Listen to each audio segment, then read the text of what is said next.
शंकर सुवन केसरी नंदन शास्त्र अलग अलग पढ़ब नु तो इनकर 4 जना पिताश्री हलो वायु पुत्र भी कहाइल बड़े पवन पुत्र दशरथो जी के लड़का हमें आनंद रामायण पढ़े तो हमें मिली ऐसे जना खीरिया से अच्छा खीर खेले से लड़का होई खीर खेले से लड़का होई तो राम जी चारू भाई तो मेहरारू एक खंडा एक बार बनाए खा लेते सके एक बार 10-12 को हो जाए साल के गोजन मिट जाओ वो में दशरथ जी के मड़ी मिला हो रहे रावण के बाप विश्वेश्वरवा दशरथ जी के मड़ी मंथन को के नपुंसक बना दिल रहे अब मड़िया लेके रावण के सुराही में को के दिल रहे कि रावण धैल रही तोरा मौत के समान हो वो झूठ बोलस अपने माई केंकसी से जाए कहलस के माई जौहर हो छुए मत दी है केहू के एक दिन आपसे मेरा शशि खानदान रहबे कोई आपसे में झगड़ा भइल तो रावण के माई केंकसी सोचली कि रह जो हरिया पी के मरिए जाइए कि निशाचरण में जीवन ठीक नहीं है एक घंटले के उहे मार ले ली विभीषण जी के जन्म वही सब हो रहा है तो सबसे बड़ विभीषण जी और रावण जब जन लॉस की तो खानदान में लड़का पैदा ले ली नाश करे वाला लंका के विभीषण जी कोई कोइले बस सुरहिया घुमा के फेंकलस तो कैलाश पर्वत डुला दे रहे बोलू तो रहे जिला छपरा श्रृंगीरपुर गांव जहाँ के सिंह वाला साधु रहले श्रृंगी बाबा उनकरा गोदी में आके गिरल ध्यान लगा के देखले कहले कि तो भगवान के आवेला समान हो वो अगिए में गिरा दले कहले अग्नि देवता जले हम ना मांगब तले समान दी हो मौत के ऊपर तो वशिष्ठ बाबा ब्रह्म खानदान रहले नु तो वो जगवा ना करा देता पुत्र स्टी जग काहे लिखल कि श्रृंगी ऋषि वशिष्ठ बुलावा पुत्र काम शुभ जग करावा वो जानत रहले कि जौन सामान जमा बावे बैंक में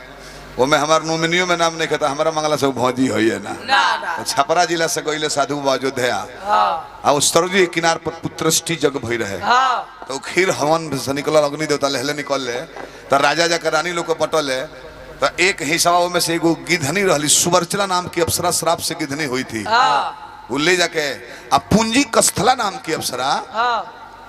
तने भर मिस्टेक कर दरली स्वर्गलोक में स्वयं श्रापित रहली कि जा बनरी हो जा बाकी तहार रूप चेंजेबल हुई माफी मंगली कि हम तो बाबा रिझावत नेहरुआ के नाच नाच के और वो कहतन कि हमरा के बनरी जस रिगावत रे बनरी हो जो तो कहले के रूप चेंजेबल रही ता जैसन रूप से हम धारण कर लेबू उहे अंजनी तपस्या करत रहली तले चिलहोरवा जो रहे कि धनिया वो खीरवा के हिस्सा लेके हाथ में रोज खैली तो लड़का भइले तो राम जी के भाई हो हमें गायत्री ठाकुर कहलन कि तू तो राम जी के खास रहल भाई आ तब वो सीता जी के कहत रहल माई हानु आ एगो ह कि शंकर जी विश्व मोहिनी रूप देखले जो विष्णु भगवान के कमंडल फेंक के त्रिशूल आ दौड़ गए शंकर जी जैसे कुआरी में धर तर मरी जस खलित भइल सब ऋषि लोग पतई पर रोक के अंजनी के कान में जाके गुरुमुख करे के बहाने डाललो तो हनुमान जी भइले तो शंकर सुवनो हमें माने शंकर जी के मरी से दशरथो जी के लड़का भइले वायु पुत्र हमें आ केसरी नंदन तो सभे कहे रामो से लड़ाई करे बड़े सुमरी पावन नामो अपने बस कर रखे रामू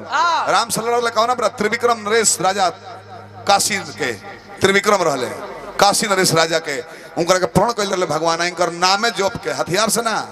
अपना बस में राम के कहले हले ओहू में हरौले रहले शंकर जी से सुमिक जग में लड़ बड़े लोग कुछ कांड के पहिले ई पद्म पुराण पढ़े मुंह में भेटाई दूसरा रामायण में ना भेटा ना धन हनुमान जी चारों ओर से रुआ सबकर दाता है त कता नाले करिए प्रभु राउ रे बड़ाई एक बार भोला जी से पहिला लड़ाई